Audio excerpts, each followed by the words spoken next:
Muy buenas noches, mis hermanos. Dios los bendiga a todos, Dios los guarde. Bendiciones para todos desde aquí la ciudad de Carolina del Norte, perdón, del estado de Carolina del Norte, de la ciudad de Kerry. Su hermano y amigo Rafael Espina, en unión con mi hermano José Trivier y mi hermano José Arango. Estamos pues enviando videos con, por supuesto, con enseñanzas bíblicas, ¿no? Con enseñanzas, con reflexiones, con todo lo que tiene que ver con una buena exégesis y una buena interpretación de lo que es la palabra de Dios. Así que mi hermano José Arango tomó un tema apasionante para mí, que es el capítulo 8 del libro de Romanos, la constitución del Evangelio, lo llaman al capítulo 8, a todo el libro de Romanos, por supuesto, pero el capítulo 8 en especial tiene una connotación tremendísima, ¿no? ¿Por qué? Porque nos habla de toda esa justificación, santificación, predestinación, y bueno, y todo esto tiene mucha tela que cortar, ¿no? Y mi hermano José está pues,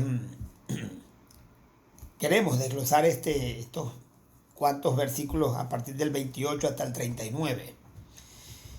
Y rapidito voy a tratar de una manera expositiva, leer y ir explicando en la medida que Dios nos vaya dando, ¿verdad? De todo lo que hemos podido analizar, estudiar y a través de todos estos años que Dios nos ha permitido. Así que pongámonos cómodos y abramos nuestras Biblias y vámonos a Romanos capítulo 8, verso 28. Y sabemos que los que aman a Dios, esto lo vamos a hacer en el nombre del Padre, del Hijo y del Espíritu Santo. Alabado sea Dios. Que sea el Señor pues dirigiendo esto y que... Es más, voy a hacer una pequeña oración. Padre, gracias por esta oportunidad. Recibe toda la gloria y toda la honra, Dios mío. Y te pido, mi Dios, que en esta preciosa noche que nos has permitido estar aquí haciendo esta pequeña reflexión de la palabra de Dios, que seas tú quien nos abra la mente, quien nos ilumine, quien nos dé la sabiduría, y que todo lo que salga de nuestra boca sea, Señor, dirigido por el Espíritu Santo de Dios, como dice tu misma palabra, que Él nos guiará a toda verdad. Que esta palabra sea bendición para muchos y que de alguna manera podamos edificar, construir al conocimiento, a ir pues ampliando el conocimiento a tu pueblo, a tus hijos, a la iglesia. Y no es porque nosotros no la sepamos todas, no, todo lo contrario. Para poder hablar y expresar lo que tenemos que decir, tenemos que estudiar y tenemos que investigar y tenemos que hacer uso pues de todos los medios y recursos que tú nos has dado. Pero la única intención es que tu palabra sea predicada de la mejor manera, como dice ella misma, bien trazada para la gloria de tu nombre, Señor. En Jesucristo, tu Hijo, te lo pido y te doy gracias. Amén. Ok, fíjense bien. Me mandaron algo, saludos, bendiciones, José, bendición Trivier, José Trivier y José Arango, los dos son José. Y sabemos que los que aman a Dios todas las cosas les ayudan a bien. Esto es una cosa que lo hemos hablado por muchos años, ¿no? Que para el hombre de Dios, para la mujer de Dios, no hay casos fortuitos, no hay cosas de casualidad, sino de causalidad. De manera pues que entendemos que todas las cosas que inclusive a veces no entendemos y que nos parecieran en un momento dado, que no están acorde con lo que nosotros realmente estamos pidiendo o queremos, no obstante entendemos que Dios en su soberanía y con sus facultades como soberano del presente, del futuro y de todas las cosas que existen, visibles o invisibles, como lo dice la palabra de Dios en Colosenses 1:15, ¿no? 1:16, perdón, que por él fueron hechas todas las cosas, sean visibles o invisibles, sean tronos, sean dominios, sean potestades, todo fue hecho por él y para él. De manera pues que él tiene el control absoluto de todo lo que nosotros hoy por hoy entendemos y lo que no entendemos también. Alabado sea Dios. Así que todas las cosas que a los cristianos les suceden, Dios tiene un propósito y a veces hasta inclusive Dios le saca provecho a nuestros propios errores. Eso es como cuando un padre, el hijo, tiene un hijo y comete un error. Bueno, el padre de alguna manera tiene que enmendar, buscar la manera de que ese problema no transcienda y que de buscarle una solución, pues, a ese problema, ¿no? Bueno, Dios hace lo mismo, hermano. A veces nos equivocamos, a veces por nuestra humana debilidad, pues cometemos errores, cometemos pecados, inclusive que manchan nuestros ágapes. Y no es que Dios le guarda los pecados a nadie, no, todo lo contrario. Pero Dios te restaura, Dios te ayuda. Pero no nos vamos a ir hasta los pecados, vamos a ir a las circunstancias que hoy por hoy se nos van suscitando a través de nuestra vida, ¿no? Problemas económicos, problemas de salud, problemas de, qué sé yo, problemas de la familia, qué sé yo, cuántos problemas puede tener un ser humano. Vivimos en un mundo pues cargado de situaciones difíciles, de problemas, de miedos, de angustias, de tribulaciones, y hoy por hoy nos ha tocado vivir pues creo que la peor etapa de la humanidad. Alabado sea Dios. En cuanto a todo esto de eh, problemas en la psiquis, enfermedades mentales, miedos, depresiones, cuánta cosa existe pues en la psicología que llevan a los hombres a inclusive hasta suicidarse, ¿no?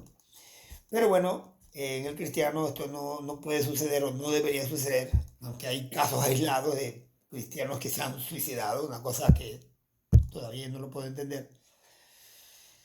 Eh, pero puntualmente entendemos que para los que aman a Dios, todas las cosas, sin excepción, dice aquí, todas las cosas les ayudarán a bien, porque Dios tiene control de cada una de las circunstancias de nuestra vida y de cada uno de los momentos y de los escenarios que nos toque vivir en esta tierra, porque estamos esculpidos en su mano, pues. Y para Dios no le caerá nada de sorpresa de lo que a sus hijos se refiere en el futuro. Alabado sea Dios, porque para Dios el futuro es historia, ¿no? Como dice mi hermano David Aymon, ¿no? Que muchos de ustedes lo conocen. Ok, para los que aman a Dios, todas las cosas le ayudan a bien. Esto es, vamos a hacer aquí una aclaratoria, ¿no? Esto es a los que conforme a su propósito son llamados. O sea, no a todo el mundo, no a todo el que se llama evangélico, no a todo el que anda con una Biblia bajo el brazo, a los verdaderos hijos de Dios, a los que Dios ha llamado, a los que Dios ha redimido, a los que Dios ha hecho nacer de nuevo, a los que están inscritos en el libro de la vida, a los que de alguna manera se ven frutos en sus corazones, en sus vidas, su manera de actuar, su manera de hablar, una transformación, aunque progresiva en muchos casos, bueno, en casi todos los casos, porque nadie puede nacer de nuevo y madurar en cuestión de 15, 20 días. No. El nuevo nacimiento y el crecimiento espiritual y la madurez espiritual, pues es algo que eh, se hace paulatinamente y progresivamente, y como dice Filipenses 1:6, estando persuadido de esto, que el que comenzó en vosotros la obra la perfeccionará hasta el día de Jesucristo. Y también los proverbios dicen que el camino de los justos es como la luz de la aurora, ¿no? Que va en aumento hasta que el día es perfecto. Bendito sea Dios. Ok. Entonces, hay un llamado, hay un propósito. A Dios no le llega o no le cae nada de sorpresa. Dios tiene trazada en la línea del tiempo, en la línea de la eternidad, qué es lo que va a hacer, qué es lo que tiene que hacer. Y tiene minuciosamente y milimétricamente calculado cada una de las cosas que nos van a suceder a los que han sido llamados. Y vamos a entrar en ese tema ahora. ¿Quiénes son los que han sido llamados? Muchos son los llamados y pocos los escogidos. También dice la palabra de Dios, pero este llamado de que habla aquí es un llamado muy específico, muy puntual, personal.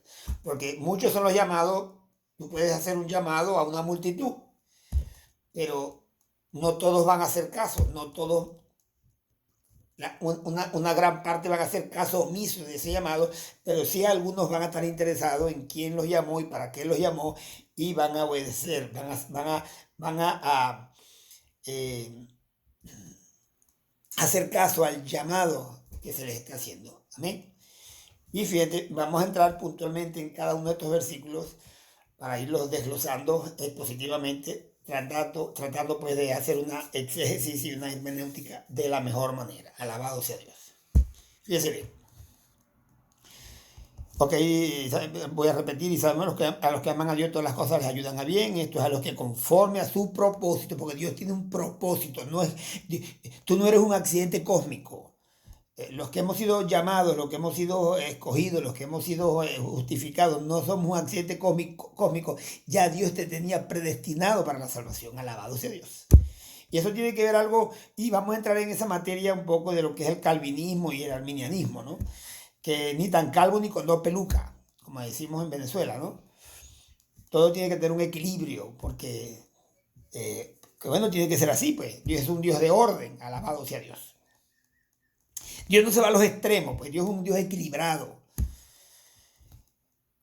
Entonces Dios tiene un propósito con cada uno de nosotros, un propósito que a veces no lo entendemos, pero que tiene trascendencia espiritual eterna, alabado sea Dios. O sea, Dios no te llamó a ti para que tú pierdas tu tiempo en otras cosas que no sea pues servir a Dios, obedecer a Dios, hacer la voluntad de Dios. Tú puedes tener tu vida secular como todo el mundo la tiene, un trabajo, tú tienes tienes una familia, eres profesor, eres, qué sé yo, carpintero, qué sé yo, cuál profesión o cuál, en dónde funcionas tú, cómo funcionas tú en la sociedad. Pero cuando somos llamados, cuando tenemos un toque de puerta, como dice la Biblia, ¿no? Que yo estoy a la puerta y llamo, y el que escucha y oye mi voz y abre, yo entraré en él, cenaré con él y él conmigo. Cuando escuchamos ese toque de puerta, entonces somos llamados. Y cuando abrimos la puerta, entonces somos escogidos. Alabado sea Dios. Y viene el verso 29 que dice, porque a los que antes conoció, también los predestinó para que fuesen hechos conforme a la imagen de su Hijo, para que Él sea el primogénito entre muchos hermanos. Y este antes, porque a los que antes conoció, ¿está hablando de qué? La eternidad. Esa eternidad, pues, de donde Dios vive, porque Dios es un ser, una persona que vive en una hiperdimensionalidad, en vamos a llamarlo, un eterno presente. ¿Me entiendes? O un presente eterno, como lo podamos llamar, ¿no? El orden de los factores no afecta el producto en este caso. De manera pues que a los que antes nos conoció en la eternidad, no habíamos nacido, nuestros cuerpos no estaban todavía formados, nos tenía por allá, no sé dónde podríamos llamarlo, pero estábamos en la mente de Dios, estamos en la agenda de Dios, a su nombre gloria. Y eso es lo maravilloso de esto, ¿no? Que cuando somos escogidos de antemano, hemos sido predestinados para la salvación. Bendito sea Dios. Y esto es un tema que no todo el mundo puede, incluyéndome por supuesto, desglosarlo muy específicamente, porque ¿cómo entender que Dios te escogió de antes de la fundación del mundo y que no escogió a los demás o a otros? Me escogió a mí, pero a mi vecino no. ¿Cómo es eso? Bueno, eso es un tema de debate inmensamente a través de todos los siglos, ¿no? Y tiene mucho que ver con lo que hablamos de la doctrina de Juan Calvino, ¿no? De esa predestinación acérrima, acérrima no es la palabra, esa predestinación crasa, esa predestinación que no se puede discutir, o sea, mejor dicho, taxativa, pues. Y se va a los extremos, pues, o cae en los extremos de lo que se llama el hipercalvinismo, donde Dios de una manera sectaria escogió a un grupo para que se salvara y otro grupo para que no se salvara. No podemos caer en eso tampoco porque no es así, porque entonces Dios no sería justo. Y la Biblia, uno de los atributos de Dios, de los tantos que tiene, es que Él es enteramente justo. Y si Dios tuviese la prerrogativa, bueno, tiene la prerrogativa, ¿no? Pero me refiero, si Dios tuviese un grupo escogido para salvación y otros para perdición, entonces quedaría en tela de juicio eso lo que llamamos la justicia divina, ¿no? Pero bueno, no, como les dije, no es un tema que lo podamos manejar tan profundamente porque es de discusión, es de debate y que a través de los siglos, porque la otra cara de la moneda es la doctrina de que la salvación se puede perder según Jacobo Arminio, de donde nace el arminianismo. De manera pues que son dos corrientes teológicas, son dos corrientes de pensamiento que chocan y que no se reconcilian y que hoy por hoy pues los cristianos evangélicos están divididos en ese pensar, en esas dos líneas de pensamiento, ¿no? Los que creen que la salvación se pierde y los que creen que la salvación no se pierde. Y está el otro, el salvo siempre salvo, pues. Yo pienso que yo en realidad no he llegado a ese verso, no he llegado a ese verso, pero voy a adelantar algo. Yo pienso que Dios en su infinita misericordia y en su infinito conocimiento, lo que se llama la prognosis de Dios o el preconocimiento, la presciencia de Dios, Él conoce el futuro y conoce quiénes eran los que sí iban a levantar la mano cuando Él iba a hacer el llamado. Yo puedo ser, qué sé yo, profesor o maestro de clase. En un momento dado le digo a mi grupo, a los 50 60 alumnos que pueda tener, mira, el sábado que viene vamos a limpiar la escuela. Y hago un llamado a todos los muchachos para que nos reunamos el sábado. Pero resulta que de esos 60 70 muchos, o la gran mayoría, quizás hacen caso omiso al llamado. Pero si un grupo pequeño, un remanente, levanta la mano y dice, profesor, cuente conmigo. Y a veces de los que dicen cuenta conmigo no van, ¿no? ¿Se acuerdan de aquella parábola del Señor cuando le dice el hombre que tenía una finca y le dice a su hijo, mi hijo, ve a trabajar en mi finca hoy? Sí, papá, y no fue. Pero después le dijo al menor, creo, o al otro, mi hijo, ve a trabajar a mi finca. Y le dijo, no, yo no voy. Y después arrepentido fue, ¿no? Esa es la otra cara de la moneda. De repente alguno levanta la mano y dice, yo voy, y no va. Pero uno que no dice nada, o dice que no, va, ¿no? Entonces, bueno, así son las cosas, pues. Como decía Oscar Llanes, así son las cosas. De manera, pues, que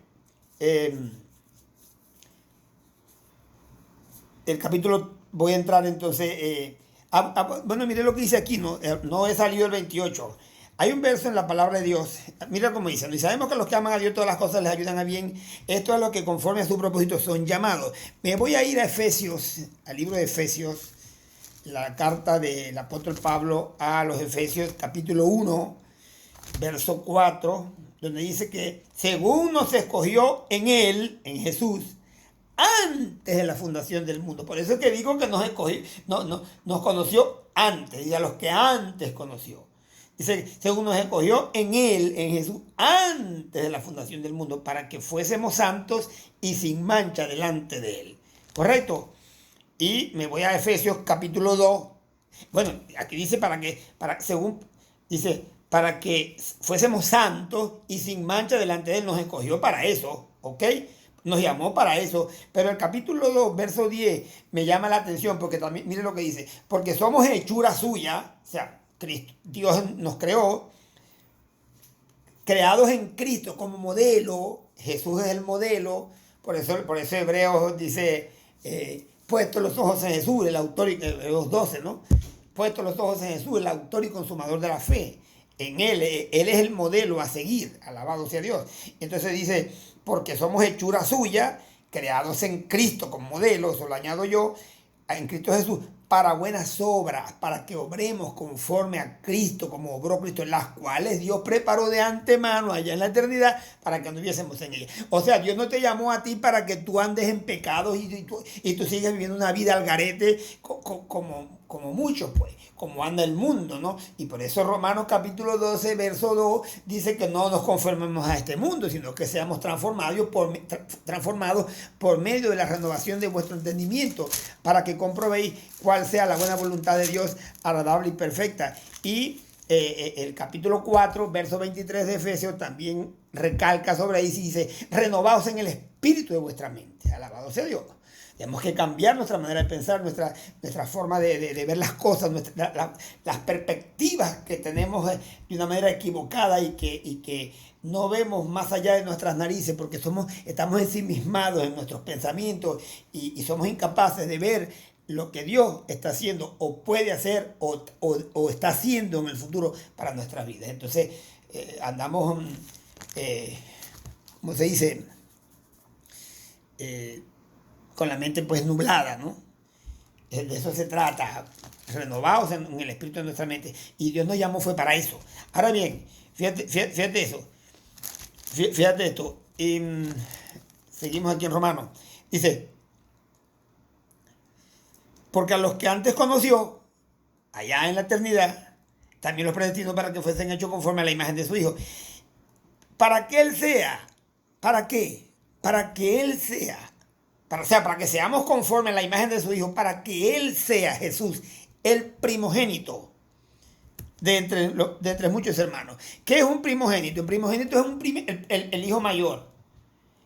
El niño, el hombre varón que nace primero se le llama primogénito. Y en la cultura judía, el primogénito llevaba pues la primogenitura, era de mucha importancia, porque después de su papá venía él. Y hasta no hace mucho nuestra cultura era así. Los hermanos menores le pedían la bendición a su hermano mayor. Hasta donde yo me acuerdo, ¿no? Cuando estaba jovencito, los hermanos menores le pedíamos la bendición a nuestro hermano mayor.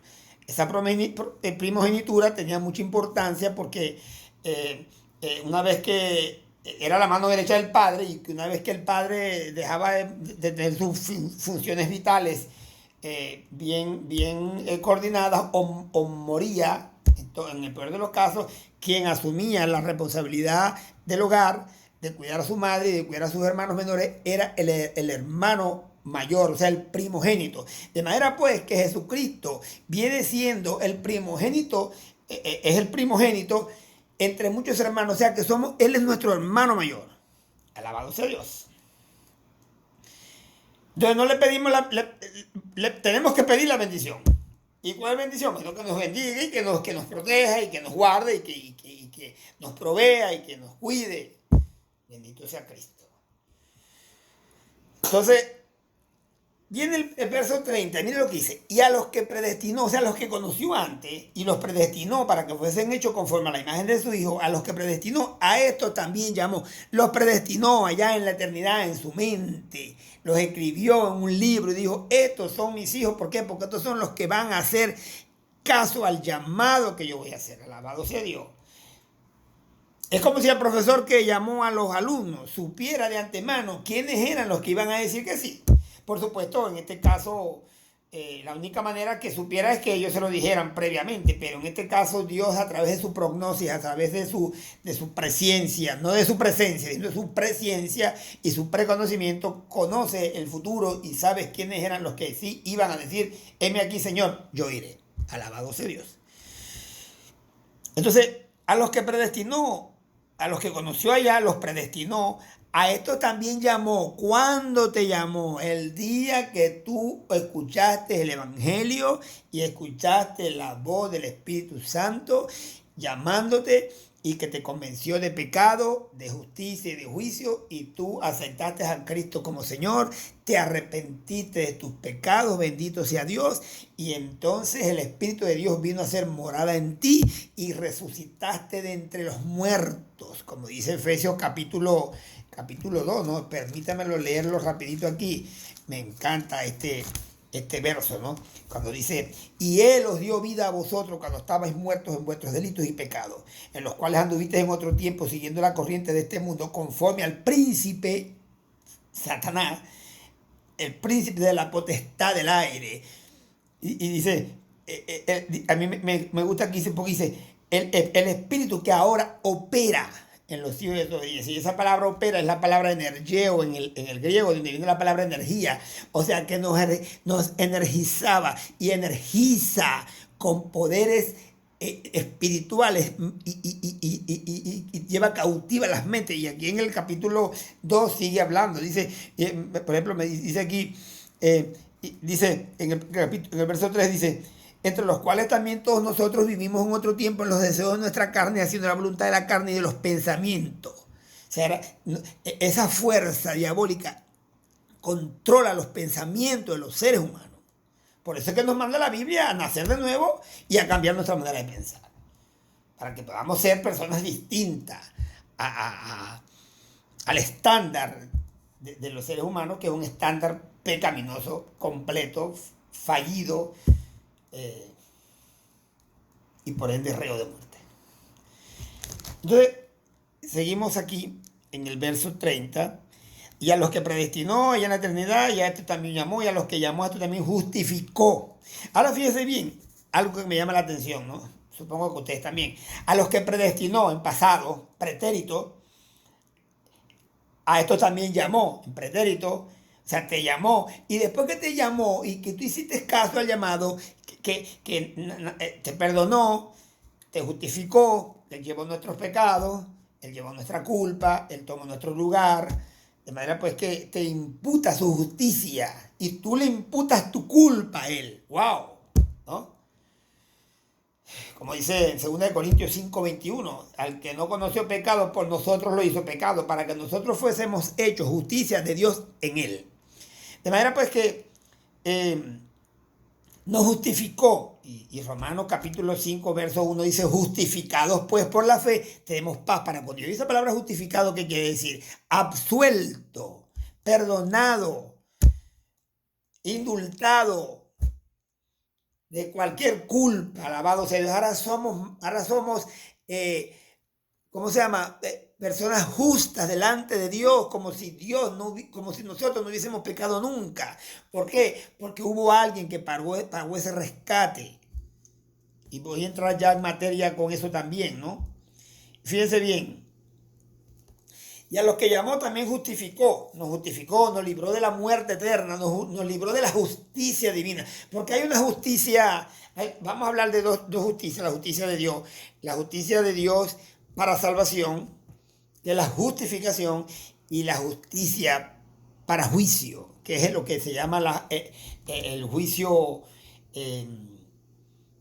condenatorio, ¿correcto? Entonces tenemos una justicia que nos justifica, valga la redundancia, y tiene un juicio que nos condena, creo que es la palabra diacrino, un juicio condenatorio, ¿no? Mientras que la palabra aquí es justicia, no tiene nada que ver, esta justificación no tiene nada que ver con juicio y nada por el estilo, sino todo lo contrario, ¿no? Y a los que justificó, o sea, después te llamó, o sea, te predestinó, te llamó, te justificó y ahora te glorificó. Y tú dirás, pero ¿cómo que me glorificó si todavía estoy en este cuerpo?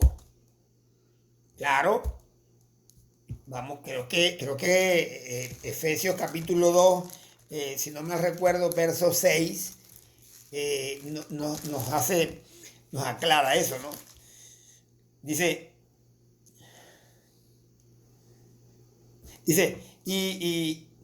bueno, y el 5 dice, y aún estando nosotros muertos en nuestros pecados, nos dio vida juntamente con Cristo, por gracia sois salvos.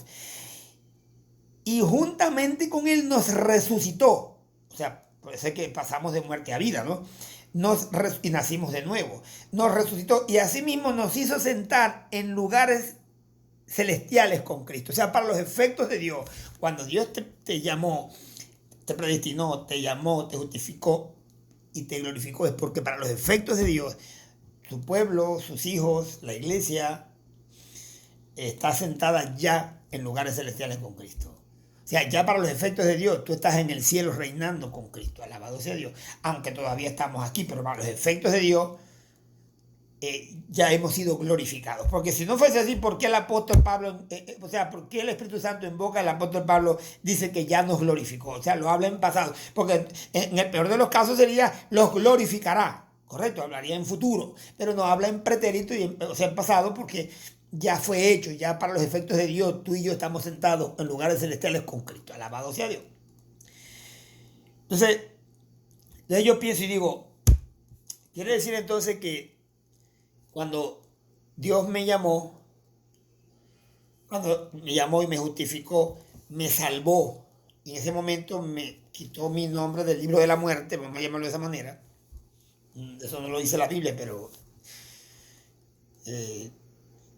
la gran mayoría de los seres humanos que nacen muertos y nacen con una etiqueta reo de muerte, ¿no? Entonces, bueno, cuando hemos sido justificados, somos inscritos en el libro de la vida. Ya no pertenecemos a ese libro de muerte, ¿no? Entonces, ¿qué pasa? Pasamos de muerte a vida, de hecho, ¿no? Y hemos sido trasladados del reino de las tinieblas al reino de su amado Hijo. Entonces, fuimos, cuando nos justificamos, ¿no? O sea, nos justifica el Señor a través de su sacrificio en la cruz. Pensando yo siempre, yo digo, o sea, que nos salvó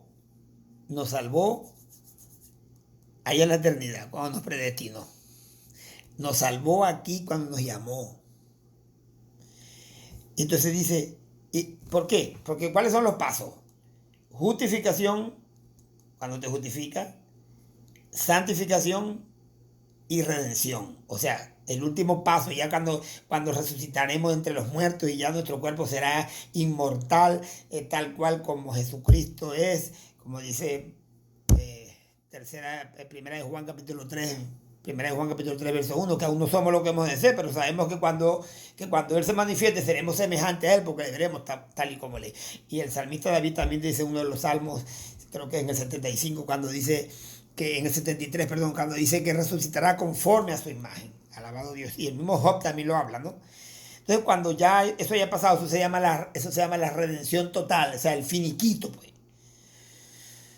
Entonces hemos sido salvos, fuimos salvos en la predestinación allá en la eternidad. Somos salvos cuando nos justificó, cuando nos llamó y nos limpió, nos justificó, nos absorbió, nos perdonó, nos limpió, nos inscribió en el libro de la vida, nos hizo nacer de nuevo y estamos siendo salvos en el presente a través de la santificación. Recuerden, justificación, santificación y redención. Entonces, justificación, fuimos salvos en el pasado. Santificación, estamos siendo salvos en el futuro. Y redención, seremos salvos. Perdón, estamos siendo. Perdón. Justificación, fuimos salvos en el pasado. Santificación, estamos siendo salvos en el presente a través de la santificación. Ese proceso santificador, donde cada uno, pues, creo que lo dice 4:13 de Efesios, dice. Me gusta esto, hasta que todos lleguemos a la unidad de la fe y del conocimiento del Hijo de Dios pleno, a un varón perfecto, a la medida de la estatura de la plenitud de Cristo. Cuando lleguemos a ese estado, pues eso va a ser allá en la redención, ¿no? Y hice mención, pues, de Filipenses 1:6, que el que comenzó la buena obra en vosotros la perfeccionará. Estamos ahorita en ese proceso regenerador. Estamos en ese proceso. O sea, muchos de nosotros, yo digo que la iglesia es como un hospital. No tiene nada que ver con la canción de Luis Guerra, pero la iglesia es un hospital. ¿Por qué? Porque ¿se acuerdan de la parábola del hombre, del judío, que lo agarraron unos ladrones y casi lo matan, y quien lo salva es un samaritano, ¿no? Y lo lleva al mesón y lo cuida. Nosotros estamos en ese mesón, que es la iglesia, y quien nos cuida son nuestros líderes, por supuesto, por mano del mismísimo Dios, y estamos siendo sanados, estamos siendo todas esas heridas, tanto emocionales, espirituales, inclusive en el cuerpo, que se nos han infligido enfermedades y todas esas cosas por el pecado, y estamos siendo sanados, de manera pues que estamos en un proceso de santificación, de